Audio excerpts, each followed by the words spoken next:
Hey y'all, so I want to come on here and give you some encouragement today.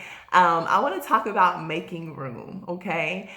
Recently, I received some furniture. It's probably about 20 years old. It was well used, well worn, and I knew that I wanted to restore it eventually, but I wasn't exactly sure when I was going to do it. And so when I went to pick up the furniture, someone was with me and he was like, why don't we go ahead and take this to a carpenter and let them fix it, so that way you won't have it sit in your garage, waiting for later. You can just go ahead and put it to use. And so I was like, cool.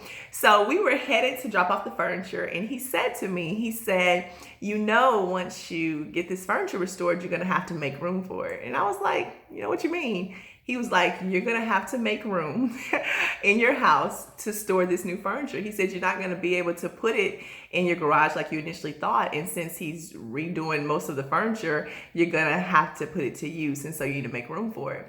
And so when he said that to me, he's not a preacher yet. But when he said that to me, it really preached to me, because I thought about how much space I have in my own life, not even just in my house, but in my own life, and if I really have room for anything else. So let's talk about it. So when we think about making room, we only have to make room when things are full, right? If you have a lot of empty areas, you don't really have to make room for something. It's only when you have an overabundance of something. And so I was thinking about how whenever you go like on a trip, I love to travel. And one of the things I do is I will pack a suitcase, and then I pack like a smaller bag that I can use as an extra suitcase, and I stuff it in my bag. Or when I leave enough space, enough room, so when I go to this new place, I can bring back souvenirs and things that are tangible, because I want to have a memory of that experience, right? But I noticed in my own life though, sometimes I'll say like, I want to do this, I want to have this opportunity, I want to go this place, or I want to get involved in this area, but I don't have room for it.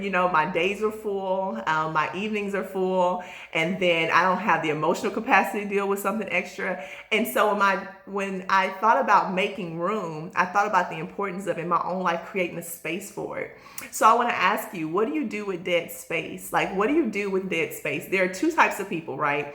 If you go into a person's home, there's one type of person where you will look on their walls and you see artwork on every inch of the house, right? It's like all the walls are full. There's no empty space. You go in their rooms, the whole room is full. And then you have the other person, you go to their house and you see empty space, right? And it's not just bare, but they leave room, and it gives you opportunity for your eyes to rest, and then you see something new, right? So what do you do with your dead space? Do you have dead space that's like available? Like, hey, I'm ready. Whenever the opportunity comes, I have the room for it. I've set aside time for it.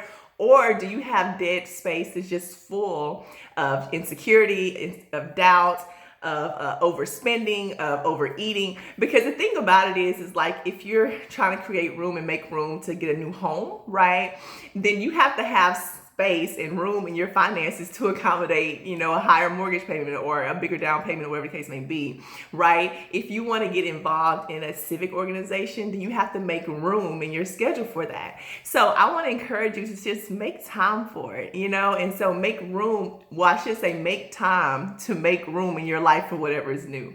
It starts with a cleaning, just like an inner cleansing, and just looking at your own self and saying, okay, what do I need to do? What do I need to get out of the way? What do I have too much of? And then what can I start doing differently, right?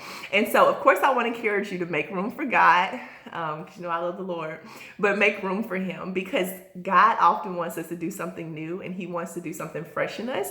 But we're so full of old stuff and doing things that we're no longer called to, or doing things that we felt like we should be more invested in. But God is like, I'm pulling you away from that. But make room to spend time with Him, so that way He can direct you and you can know what path to take, right? And then the other thing is also make room for yourself. We always put ourselves on the back burner, men and women. We put our jobs first, we put our families first. We don't put ourselves high on the totem pole. But you have to have room for yourself, so that way you can heal, so you can process things, so you can get to know yourself. Like, do you know yourself? Are you in love with yourself? Like, do you know what you like? Do you know what you like to go after? So take time to make room for yourself, and then also make room for others.